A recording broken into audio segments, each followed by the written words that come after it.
couple of hours after the sun had risen, the Prophet laid in the chest of his wife Aisha radiallahu anha wa ardaha, and entered upon him Jibreel and asked him the question that all of the prophets before him were asked: do you permit that I allow the angel of death to enter upon you? And this is the right of every prophet of Allah, that they are asked, are you ready to return to Allah? And the Prophet sallallahu alaihi wasallam, Aisha quotes and says, he pointed to the heaven and looked above and said, ila rafiq al-a'la, I wish not to remain in this life, and I wish to ascend to the highest heights to be nearest to Allah Azza wa Jalla. Aisha radiallahu anha, she said, I felt his weight on my chest and his hand drop and his body explode with fragrance. Sallallahu alayhi wa sallam. فصرخت. So I screamed out, مات رسول الله. Our messenger has passed away. And the people from outside my home heard me. They entered and saw that the Prophet sallallahu alayhi wa sallam, who I had in my arms, was no longer responding. And the news spread through Al-Madinah. And Abu Bakr ran back. He saw Umar in the masjid, brandishing a sword. Uthman unable to walk. And Ali, his tongue is still.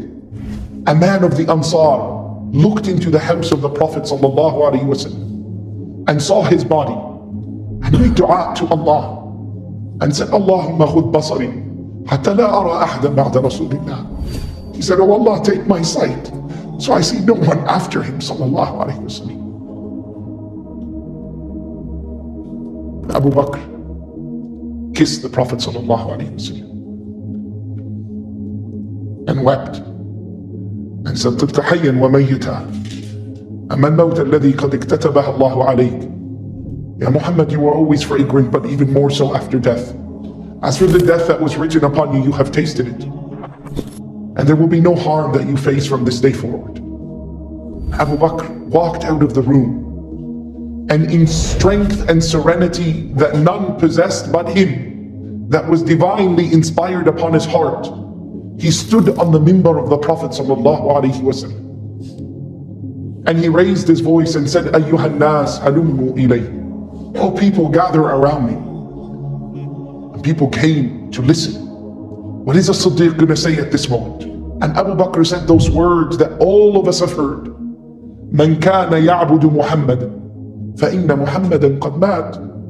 The one who was known to worship Muhammad, let him know Muhammad is dead. Sallallahu alaihi wasallam. But the one who worships Allah, فَاللَّهُ حَيٌّ لَا يَمُوتُ, let him know our Lord Allah is eternal and will never cease to exist subhanahu wa ta'ala. And then he recited those verses that we learned as a lesson in Uhud.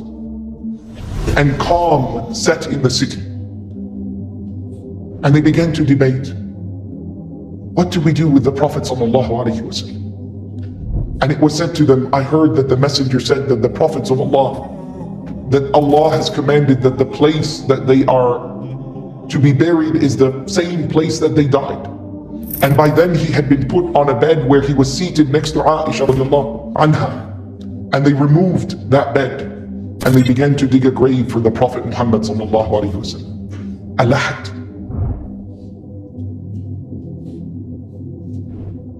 At that moment, it became time for adhan for Salatul Dhuhr. And Abu Bakr ordered Bilal to make the adhan. And as you already know, Bilal could not continue it. And where Bilal reached, Ashhadu anna Muhammadan Rasulullah, his tongue could not say those words. So Abu Bakr stood next to him and completed the adhan and led the people in prayer. And Abu Bakr ordered that the house of the Prophet ﷺ be made open so that everyone in Al-Madinah can come and give their final salam to the Prophet ﷺ. And it took 3 days for every single member of the Medina of the Nabi sallallahu alayhi wasallam to enter upon him and to hug him and to kiss him. And then the women entered upon him and said their salam upon him sallallahu alayhi wasallam. And then the children were admitted, and they gave their salam to the Nabi sallallahu alayhi wa sallam. And Aisha radiallahu anha, she says, we only knew that the visitors had come to an end in the middle of the night when we heard the tools digging into the ground and putting the dust upon the Prophet sallallahu alayhi wa sallam. And Aisha turned to Ali and she said, Ya Ali, how has your heart allowed you to put dust on Muhammad sallallahu alayhi wa sallam? Where did you get the strength to do it? And he could not respond. Al-Madinah darkened, and people felt the loss of the Prophet sallallahu alayhi wa sallam. And whenever there was a birth or a death, whenever there was an occasion of joy or sadness, all people could say was, Wa Muhammada, our Nabi Muhammad sallallahu alayhi wa sallam. That's the one we remember. I wish he had seen this child that was just gifted to me. My joy is not complete. I've been given a child, but there's no Nabi to put a date in his mouth sallallahu alayhi wa sallam. There's no one who will hold this baby of mine, as these other children were blessed with his hand. And when someone would die, people would cry and say there's no Nabi to lead the salah and to grant him the rahmah that we all had from our Nabi sallallahu alayhi wa sallam. I wish I had died before his death. I wish that I had been given a burial by him sallallahu alayhi wa sallam. Every moment of joy and every moment of sorrow brought him back into their life. Every salah with the pronouncement of Ashhadu anna Muhammadan Rasulullah. Al-Madinah tartajifu bil-buka. The city would shake with tears. It is recorded in the seerah that the Prophet sallallahu alayhi wa sallam, after his burial, that there was a calming sleep that fell upon all of the people of Medina. And all of them heard in their dream the promise of Allah subhanahu wa ta'ala that the Medina will be protected by the Prophet sallallahu alaihi wasallam's presence therein. People were reluctant to leave, and they would say, did you see and hear what I saw and heard? Some of them saw in their dream how to cleanse and wash and prepare the Prophet's body sallallahu alaihi wasallam for the janazah. And when they said, will someone lead prayers over the Prophet ﷺ? And the answer is no.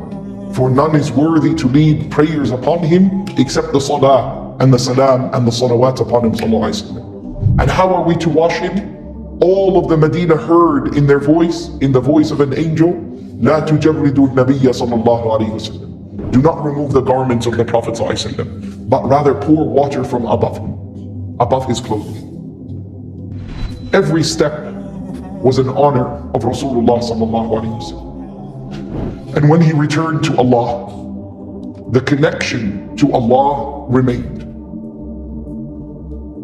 And the victory of Allah promised to him is before me. And in every city that I speak and that we think of our Nabi Muhammad sallallahu alaihi wasallam, you see the victory of Rasulullah sallallahu alaihi wasallam.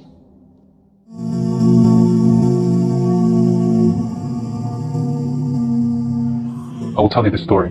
A man that existed amongst the companions who used to, you'd see him talking normal and smiling or laughing. And then suddenly at occasions, he would start to cry and cry so much until he went unconscious. The companions told the Prophet ﷺ about this man to try and read on him for healing. So the Prophet ﷺ called this man and wanted to help him. He took him aside and said, what happens to you, my brother? The man said to him, Ya Rasulullah, I was never going to tell anyone this, but now that you've asked me, I must tell you. Before I embraced Islam, I used to have a daughter. And when she was born, I wanted to bury her because the cultural ideology came into my mind. And I started to think that when she grows older, she will bring shame to my family. But I stopped myself. My heart for my daughter was overpowering. Years and years went by as I watched her grow. And then one day, when she reached close to a blossoming age, she was about to become a lady. He said, I began to have nightmares and desperation and distress. The pain of my culturalism came into me, thinking of the shame that my daughter is going to bring with me if she walked off with another fellow and brought shame to all my ancestors. Day by day, I wanted to do something, but then my heart, my love stopped me. Until one day, he said, I could not handle it anymore, Ya Rasulullah. I said to her mother, dress her up with neat clothes and comb her hair nicely and decorate her face and tell her your father today is taking her out to a party celebration so that she can play with the other friends of hers. The mother knew that the father was up to a plot and a plan. So she dressed her daughter up. She combed her hair while she was crying. The mother was crying. And she powdered her face and made her nice while the mother was crying. The daughter's asking her, what's wrong, mother? And the mother would say, nothing, daughter. She's not allowed. Otherwise the husband will beat her or probably even kill her. The daughter said, Daddy's taking me out for a celebration. I love my dad. After decorating her, the father came along in the evening and he took his daughter. The wife grabbed her husband's hand and said to him, and whispered to him, but his daughter could hear. And she said some words that made his heart shiver, and the daughter to remember. لا تضيع الأمانة يا رجل. O man, do not lose the trust. Your daughter is your trust. The man took his daughter away. And on his way, he's thinking to himself, what am I going to do? And the daughter is playing around her father, thinking that her father loves her. He said, I approached a very deep well, which was steep and deep and had rocks, sharp rocks at the bottom. He said, suddenly the pains and agonies of my culturism came and burnt me. And I began to think, should I throw her? Should I not throw her? So I would come close. Then my heart would not let me. Suddenly the culturalism would come in. He said, I wrestled and wrestled. Suddenly, when I came close to the well, I grabbed my daughter and I threw her into the well. And my daughter howled with her open, horrific eyes, looking at me and saying to me, Daddy, لا تضيع الأمانة. Oh, Dad, don't lose the trust. Don't lose the trust, Daddy. The man then threw her into the well. He said, Ya Rasulullah. She kept falling, saying, لا تضيع الأمانة يا أبي. لا تضيع الأمانة, until her tiny voice went away. I couldn't hear her anymore and she died, Ya Rasulullah. The Prophet ﷺ looked up at him and his beard was soaked with tears. And the Prophet ﷺ's beard was soaked with tears, and he said to him, if Allah subhanahu wa ta'ala was to allow me to punish anyone for the killing and murder of anyone before Islam, I would have started with you. I would have started with you. The Prophet ﷺ was the most compassionate, even to the women. And he used to say to them, Mahlan bil qawarir, take care of your precious pearls, your daughters and your wives. Stawsu bin nisa'i khayra.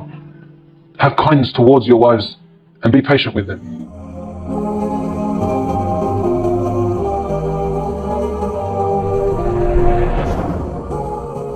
This is a story of one of the Imams of Hadith from the 2nd century. His name was Malik ibn Dinar. Malik ibn Dinar, he writes his own story. He says, I was a young man of 19 years old and I used to commit every single sin possible. I used to drink, I used to steal, I used to kill, I used to commit zina. Any sin that you can think of, I used to commit it. And one day, while I was walking on the streets, I came across a beautiful young girl, no older than 5 years old. When I saw her, something happened to my heart. Something told me that it was time to change my ways. So I went home and I prayed. I said, oh Allah, what is this feeling? What is happening to me? So I decided that at that time I would start to change my ways. I decided to get married. Lo and behold, 9 months later, Allah subhanahu wa ta'ala grants me a beautiful young girl named Fatima. Fatima became the coolness of my eyes and the warmth of my heart. I used to love her, I used to play with her, I used to take care of her. And one day, while I was sitting on the chair, I was about to take a drink of alcohol. She came and sat in my lap like she used to do, and she started to play with my beer. And as I was about to take a sip, she hit my hand and the glass went flying away. I thought to myself at that time, had it been anyone other than Fatima, I would have struck her neck. But Allah had placed so much love and mercy in my heart for her that I couldn't do anything except for embrace her and kiss her. And that was the day that I stopped drinking. Time goes on, I'm becoming a better individual, I'm changing my ways. And along this journey, Fatima is becoming more beloved and more dear to me. Fatima now turns 5 years old. She reminds me of that beautiful young girl that I saw on that street that helped me change my ways. But at that time, Allah subhanahu wa ta'ala tried me with a trial so great, it was as if no one on the planet had been tried with such a trial before. Allah subhanahu wa ta'ala took Fatima away from me. She died. I went into depression, I became sad. I didn't know what to do. So I started to drink again, in hopes that the pain would go away. I used to drink, and I used to drink, and I used to drink. In the nighttime I would drink so that I could pass out during the day, and during the day I would drink so that I could pass out during the night. And one day when I passed out during the day, Allah subhanahu wa ta'ala showed me a vision. The day of judgment had begun. And as I arose, other people arose as well. And there was chaos everywhere. People were running, yet I had no idea what they were running to or what they were running from. And as I started to run with the people, I noticed that I was the only individual that had a giant black snake right behind him. The more I ran, the quicker I ran, the quicker the snake came. So I ran and I ran and I ran until I came to the foot of a mountain. And I saw this old man with a beautiful white beard and beautiful white hair and beautiful white clothes. But he was very old. So I asked him, old man, for the sake of Allah, please help me against this snake. The old man replied, I am too weak and I am too feeble. Perhaps if you go on top of the mountain, you'll find someone to help you. So I went to the top of the mountain, I ran, and the snake is just behind me. And as I get to the top of the mountain, I look over the valleys, and I see the hellfire. People being burnt, people being punished, people being persecuted. And I knew it wasn't what I wanted, I didn't want to be there. So I ran back down to the mountain, and I see the old man again, and I scream at him again, "Old man, for the sake of Allah, please help me." And the old man again replies, "I am too weak, I am too feeble. Why don't you run towards the hills? Perhaps you will find someone to help you." So I started running again. I run towards this greenery that I know it doesn't belong there. And as I'm getting closer, I'm starting to hear the playing of children, but I can't make out what they're saying. And as I get closer, I start to make out the words. The children are saying, "Oh Fatima, go and help your father. Oh Fatima, go and help your father." I think to myself, could it be Fatima, my own beloved daughter, the one that had passed away? And as I get closer, the silhouette of her shape starts to become more clear. And I can make out that it is actually Fatima. And her arms are wide open, waiting for me to come and embrace her. And I get closer, and Fatima takes me in. With her right hand she embraces me, and with the left hand she pushes the snake away. At that time I couldn't make sense of what was going on. Where had I come? What was happening? So I asked her, "Oh Fatima, what is happening? What is this place?" She said, "Oh my father, come and sit." And we sat down under a tree. And she came and sat in my lap. And she started to play with my beard, just like she used to do in the dunya. So I asked her, "Oh Fatima, please explain to me what is happening." She says, "Oh my father, this is the day of judgment. That black snake that you saw, those were your evil deeds. They had become so many, they had become so strong, that if it hadn't been for me, they would have destroyed you today. That old man that you saw in the white clothing with the white beard, with the light on his face, those were your good deeds. They had become so few and so little that they would be no avail to you today. Oh my father, has it not come time for you to change your ways?" She recited a verse from the Quran. She said, "Alam ya'ni lilladhina amanu an takhsha'a qulubuhum bi dhikrillah." That has the time not come for the hearts of the believers to be moved by the remembrance of Allah subhanahu wa ta'ala. At that time, Malik ibn Dinar, he woke up. He wakes up and he hears the adhan of Maghrib going off. He makes wudu and he hurries to the masjid. And as the salah begins, he hears the imam reciting again. ألم يأن للذين آمنوا أن تخشع قلوبهم لذكر الله وما نزل من الحق ولا يكونوا كالذين أوتوا الكتاب من قبل فطال عليهم الأمد فقست قلوبهم وكثير منهم فاسقون. And has the time not come for the hearts of the believers to be moved by the remembrance of Allah subhanahu wa ta'ala? Malik ibn Dinar, he prayed his salah and he knew that a new life for him was about to begin.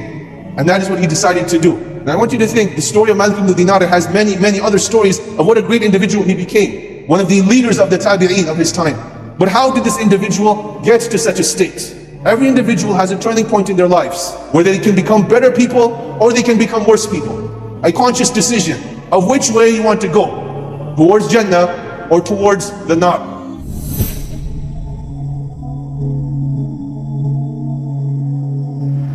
Abdullah ibn Umar, may Allah be pleased by both of them, Abdullah and his father Umar, he said, كنت مع رسول الله صلى الله عليه وسلم, I was with the Prophet صلى الله عليه وسلم, and a man from Al-Ansar, from the people who used to live in Medina, he came and asked the Prophet صلى الله عليه وسلم a question. He said, Ya Rasulullah, أي المؤمنين أفضل, who is the best of believers? He صلى الله عليه وسلم said, أفضل المؤمنين إيمانا أحسنهم خلقا, the best believer, the best one in this crowd right here, who is it? Is the one who has the best of character, best of akhlaq. Then he, the Sahabi, the companion, asked Rasulullah صلى الله عليه وسلم the question, who is the wisest, most intelligent, most intellectual, the smartest of believers? He said, they're the ones who remember death the most, and they're the ones who are best prepared for what comes after it. These are the most intelligent, the wisest of people. May Allah make you all amongst them. So what's the two traits again? They're the ones who remember death the most, and they're the ones who are best prepared for that which comes what? After that. Rasulullah sallallahu alaihi wasallam says in authentic narration, إِنَّمَا الْأَعْمَالُ بِالْخَوَاتِيمِ. Yes, your actions are judged based on your intentions, but in this hadith the Prophet is saying, but what also matters very much is how does your life come to an end. It's all about the ending. When we think of death and you appreciate that, it's like an antivirus that you have, for example, in your computer, in your phone, and And that's what death serves like. If you download a suspicious email, that laptop, that software will pop up, says, beware, are you sure you want to download this? This may destroy your laptop. When you think of death, it's that software. You're about to do something that is wrong, something that is haram, and then that death software pops up. Are you sure you want to do this? This may be the last thing you will do before you die. So this is how it works. And also in the good way as well. Death motivates you not to stay away from the haram, but it motivates you to do that which is good, correct? You know, life is short. Khalas, bismillah, all going to be accounted by Allah subhanahu wa ta'ala. Let me do these few deeds. Wallahi, maybe that's the deed that will get me to Jannah. Yes or no? So that's how death works on both angles. May Allah make you and I remember death often in a wise way, the way the Prophet Muhammad sallallahu alayhi wa sallam has taught us. Look what he said as well. And he used to speak about death often. Yes or no? Allah.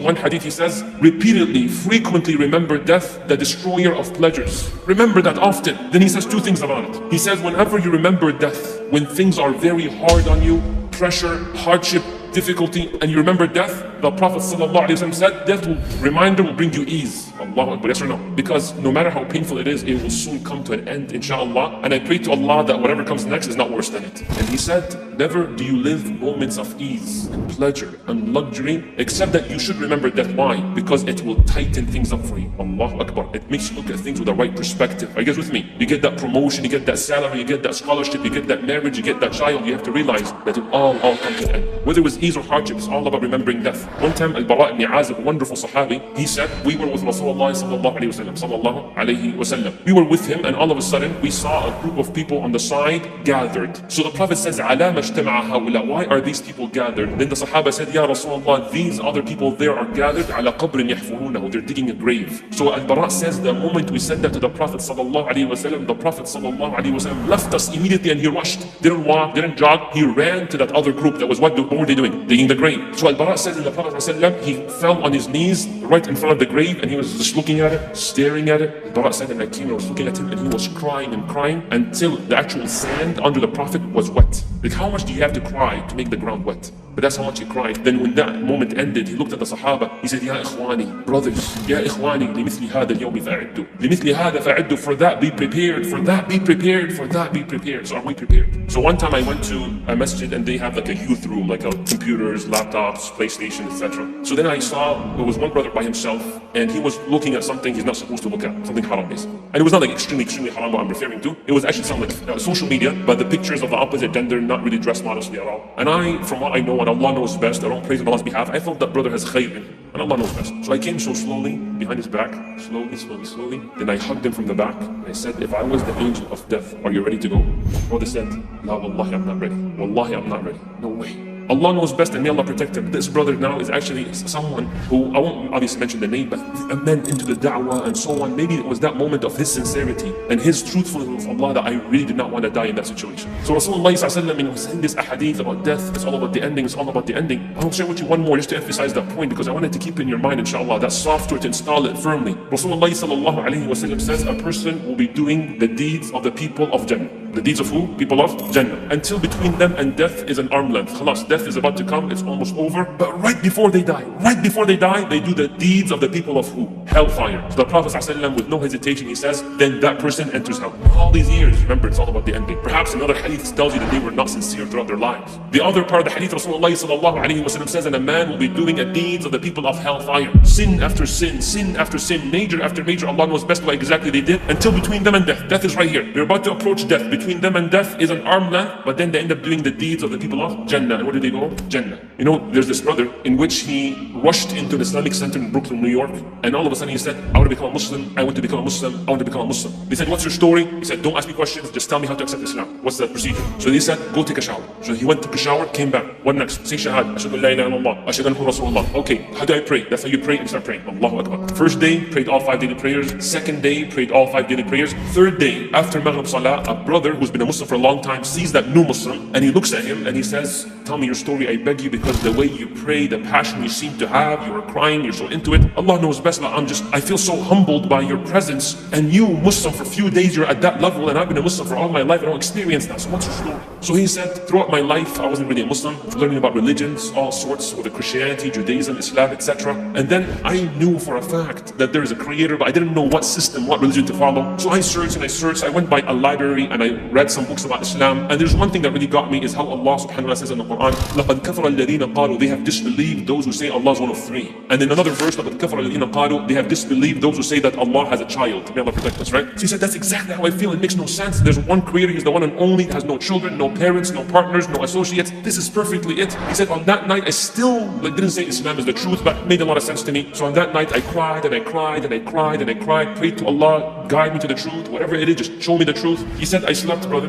In my dream, I saw Isa alayhi salam, Jesus. He looked at me and he says, follow Muhammad, follow Muhammad, follow Muhammad. Then he said, then I woke up and then I rushed to the masjid. And that's why, if you remember, when I rushed to the masjid, anyone asks questions, doesn't have to become a Muslim, move on. So this is what the Prophet teaches you and I. He says in an authentic narration, sallallahu alayhi wa sallam, he says, don't be too impressed by someone's action until you see how their life comes to an end. Allahu Akbar. Let's move on. Let's move on with the story. So he said, I had this dream, follow Muhammad. I came back to the center and that's how I accepted Islam. He's like, Allahu Akbar, beautiful. Now what salah was that? He just finished. Maghrib. And then for Isha comes the Imam. Allahu Akbar, Alhamdulillahi Rabbil Alameen. And the brother, new Muslim, with a group of people in congregation, first row. The brother swears by Allah, the one next to him, he says, we went then to the first sajda, first prostration. And then the Imam says, Allahu Akbar, to sit from that sajda. But the brother's still doing prostration. Then we went back to the second sajda. And the brother's still in the first one. We went to the second rak'ah. The brother's in the first sajda. Third rak'ah. Fourth rak'ah. Assalamu alaikum rahmatullah. Assalamu alaikum rahmatullah. That brother's where?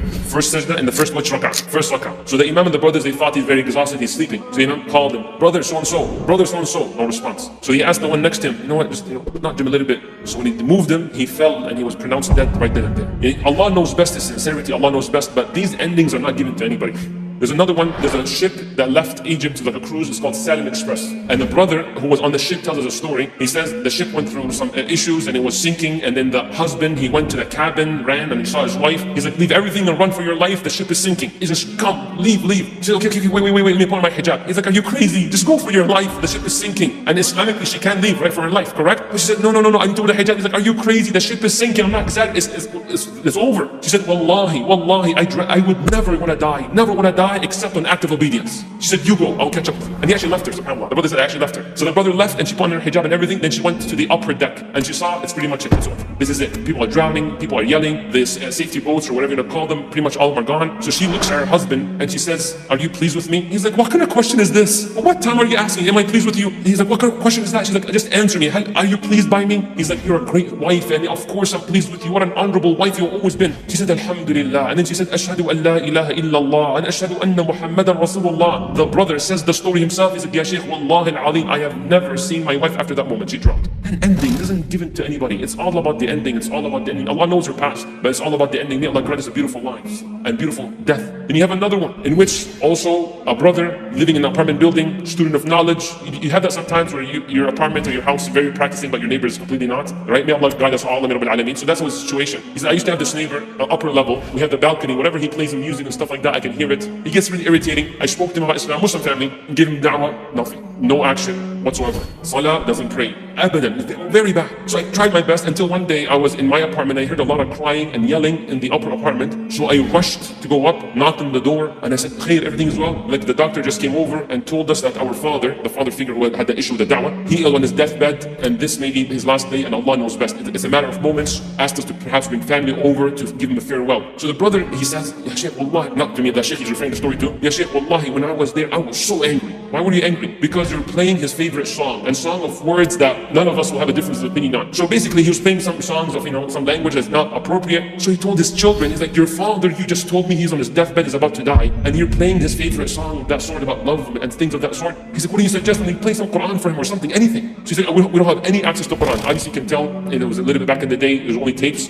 So he went back to his apartment, grabbed a tape or CD or so, then went back to the apartment and played the Quran. The brother swears by Allah. You know the agonies of death, you go unconscious, then you go conscious, like back and forth, yes or no? So he said, when this whole discussion was happening, the father was unconscious. He swears by Allah subhanahu wa ta'ala that the moment he played the Quran at the room where the father was on his deathbed, the father regained his consciousness. The Sakarat al-Maut, he gained back his consciousness, and when the Quran was played, the father said, turn this thing off, turn this thing off. I don't want to hear these words. I don't want to hear these words. Put back the music, put back the music. This will bring soothness and serenity to my heart. The brother swears by Allah, these were the last things he said, and he died. May Allah protect us. We don't judge that he's going to hell or to Jannah, Allah knows best, but it's not an ending that anyone would wish for. May Allah protect us and grant us a beautiful ending. Rasulullah sallallahu alayhi wa sallam used to say, sallallahu alayhi wa sallam, he said, I used to forbid you from visiting graves. But now I tell you and I advise you, go visit graves.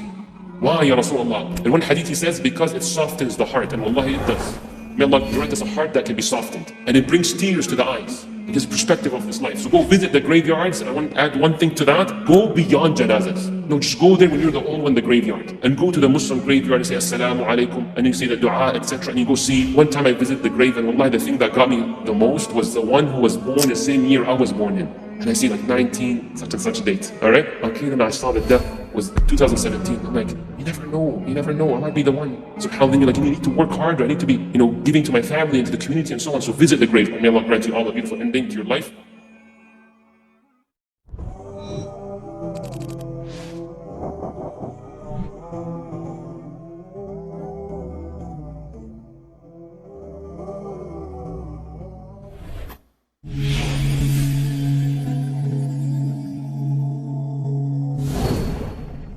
My dearest brothers and sisters in Islam, I received a message from a brother, and I'm just going to read that message out to you. Assalamu alaikum Tawfiq Bhai, this is probably my last message to you, as I lie here waiting for my last breath to go away. This is probably the last time I'm going to be able to write to anyone, and I thought I'd write to you so that perhaps when you teach your classes, and when you give your lectures, you can remind people of this last lecture of mine. You have known me for a long time. I've just been a very basic Muslim. Tried to do my prayers, tried to fast whenever Ramadan would come, tried to say my salah, did Hajj once in my life. Yeah, I had children but never really looked after them. I had a wife. She wasn't the most righteous person. I never really chose because of that. And my children grew up not knowing much about Islam.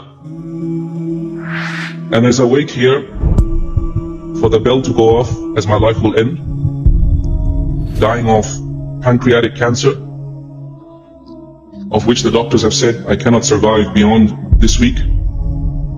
As I wait for the angel of death, I have only one word that comes in my mind, and that is regret. I just have this tremendous regret that there's so many things I wanted to do, I wanted to memorize the Quran and I never did so.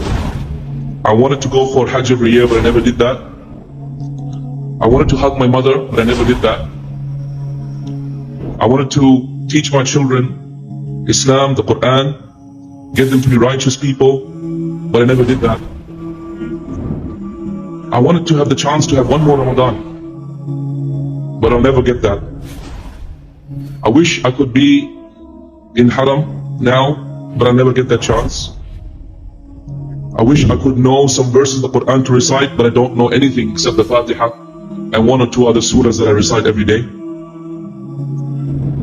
All I can think of is huge regret. No one will remember me except you, and perhaps my own family, if they have time, before they divide up my wealth. My friends have left me. My family will not remember me. I will have left nothing in this world of good. And by Allah, all I will have done is just added another grave on this earth. I am your brother, your Muslim brother, Muhammad.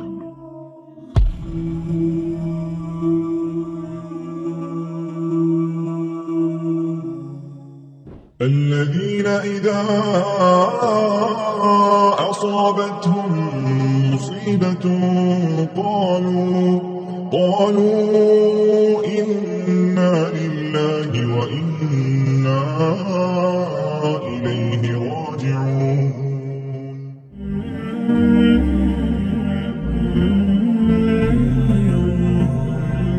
There's always a brother in the crowd. There is always a brother in the crowd. That's his brother, not me, man. You don't know my past. You don't know the places I've been. And you don't know the things I've done. There's always that brother. My brothers, Rasulullah sallallahu alayhi wa sallam, he tells us in the authentic hadith in Bukhari, he tells us of a man who killed 99 people. How many did he kill? 99. So my brother, your past, the past of the brother sitting next to you, in fact, every single person sitting in this room and their past collectively, we don't even come to a quarter of this man. he killed 99 people. Authentic hadith in Bukhari. Open up Riyadh Salihin, chapter 2, repentance. Look at it there. So after 99 people, something entered his heart and he wanted to make tawbah. So he asks the people, he says to them, where can I go? I want to make tawbah. So the people said to him, look, there's this guy who's a abid, he worships Allah day and night. If there's anyone you're going to ask, go and ask him. So the man goes to him and says to him, brother, I've killed 99 people and I want to make tawbah. Can Allah forgive me? So this abid, and just a side point, my brothers, this is the danger when you seek knowledge from someone who looks religious. But bro, he's in the masjid every day, bro. This guy's pumped. I asked him and he said it's alright. We all do this. Brother, he speaks like that. Wallah, he speaks like that and he's always in the masjid. I asked him and he said it's alright. So he asks the abid, this guy's worship Allah day and night. This guy's never seen anything. This guy's in worship day and night. So when he hears 99 people, the guy freaks out. He can't comprehend killing one man, let alone 99. He says to him, Allah can never forgive you. So the man goes, well, since Allah's not going to forgive me, we'll shak like one anyway, bro. So he kills him as well. But he polished him off because he didn't like his fatwa. It shows you the ruthlessness of this man. He killed a abid, not someone who offended him, or someone who, eyeballed him, or someone who opposed him out on the streets, he disrespected. No. This guy's a worshipper, bro. But because he didn't like his fatwa, he killed him and made him 100. Authentic hadith, Bukhari, He says, but Rasulullah he says, but there was something in his heart. He really wanted to turn back towards Allah. So he asked. And then the people said to him, look, don't hang around here, otherwise you kill us all. There's an area, there's a scholar there. There's a scholar there. Go and speak to him. It's a long story, I'll cut it short. He goes to the scholar, he says to him, I've killed 100, can Allah forgive me?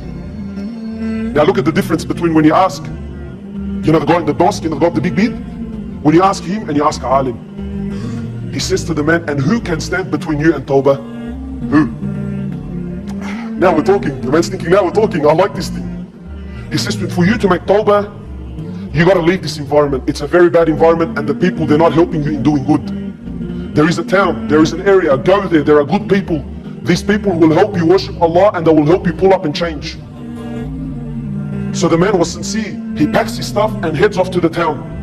On the way, death meets him, he dies. So the angels of forgiveness come down and the angels of punishment come down. And there's an argument. The angels of mercy said, but he made tawbah. The angels of punishment said, no, he killed 100 people and he didn't complete his tawbah, he was on the way. So Allah sends down a third to be a judge between them. The angel says, measure the distance. If he is closer to the town of sin, then let the angels of punishment take him. But if he is closer to the town of forgiveness, then let the angels of mercy take him. So they measured the earth, and unfortunately for him, he was closer to the town of sin. Authentic hadith in Bukhari, Allah ordered the earth to change its dimensions and made him one hand span closer to the town of piety.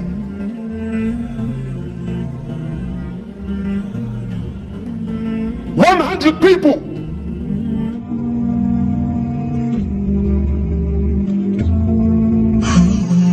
You want the reward of Allah and the reward of Akhirah. Do one thing. Be blind for what other people do and concentrate on yourself. Concentrate on yourself. Don't judge people. Sisters, you may sit next to a sister who is not dressed the way you want her to dress. Or maybe she put makeup on. Brothers, you may be sitting with someone that you think he did something haram, his pants too long, he shaved the beard, he trimmed the beard. Don't judge people. You were not sent to judge people. But if you see something that you think is not Islamic, have a nice nasiha, conceal secret nasiha, and move on. I want to conclude with a beautiful story that Alusi rahimahullah in Dimashq wrote. And this is a beautiful story, and this is revolved in an issue that most of us would not act that way. Alusi, he said, an Imam told me, he said, the Imam he slept one of those nights after Salat al-Isha, and then he saw Rasulullah sallallahu alayhi wasallam in his dream. And Rasulullah sallallahu alayhi wasallam said to the Imam, Ya Imam, tell your neighbor, tell your neighbor, tell your neighbor, he is my neighbor in Jannah. So the Imam, he said, I said to myself, he did not, not talking about me, I'm the Imam, I'm the Hafid, I'm the Alim, I'm the Mufti, but he's talking about some simple man that I know. He who only just goes out and sell basic things on the street, and he's not an Imam, he's not an Alim, he's not a Mufti. Why would he deserve to be with Rasulullah in Jannah? So he said, instead of shak, instead of doubt, I kept it to myself. But the next night, the same thing happened. And the third night, the same thing happened. Rasulullah kept coming back until I went to the man and said, Ya hada, oh, this man, Messenger of Allah was coming to me 3 nights in a row, telling me you are his neighbor in Jannah. What did you do? How come you received that status? And you became not only from the people of Jannah, you became a neighbor of Rasulullah. So the man told him after a long discussion, he said, it's a long story, but I summarize it. He said, I got married to this beautiful young lady whom her father is well respected in the community, well respected. And he said, in our wedding night, she sat on the bed and she started crying. And I thought to myself, she's shy. I said to her, La alayki, don't be afraid. Don't worry. We will get used to each other. She said, no, that's not what I'm crying. She said, I am pregnant from zina. I am pregnant from zina. He said, I didn't know what to do. If I come out and I expose her, then the whole city would know about her and her family. And this old man that is well respected will no longer be respected. So I decided to conceal the sin and to look into my own sins. And I said, may Allah forgive me and forgive her. And I did one thing he said. I kept her at home in a different room. And he said, finally, the night when she was delivering her child, and she delivered the child, I took that baby and I said, give the baby to me. I'll bring him to you. She delivered a beautiful little boy, and I took the baby to Salat al-Fajr, to the masjid I used to go, and I purposely went to the masjid late, and I put the baby right inside the masjid, and I proceeded to the jama'ah, making sure that I can see the child also. And when the Imam said, Assalamu alaikum, and the people were about to leave, they saw this baby, and the people were like, Astaghfirullah, somebody left the baby here, subhanallah, subhanallah. He said, then I jumped, I said, oh my God, my wife always wanted to raise a yatim. My wife always wanted to raise someone who has no parents. Give the baby to me, we will raise him. So I took the baby, I gave it to my wife. And I said to her, I will never tell your story to anyone. But I'm only telling you because I want the reward of being next to Rasulullah in Jannah sallallahu alayhi wa sallam. So ya ikhwati fillah, if you conceal someone's fall and you look into yourself, then Allah may reward you like that.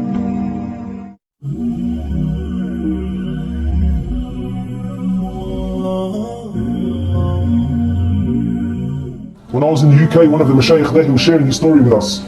And I heard it personally. It's a very famous story. Just to give you an example, one of the mashayikh there, he says, I was hired by one of the masajid as an imam. He says, I was hired as an imam by one of the mosques. He says that I was new to the area. And really, this is a true story, so I really want you to really live it out, yeah? He says I was the imam, and I used to take the bus from my house to the town, to that area, and then I would walk to the masjid. It wasn't far from there. He says, so I would take this bus. He says, one day I jumped on the bus, and it was a new bus driver, so it wasn't someone that he had seen. He says, I jumped on the bus, I paid him for my fare, and he gave me the change.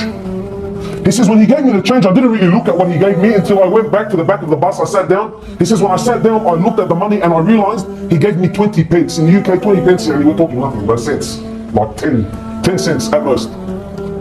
He says, so I sat there and I said, man, the guy gave me more.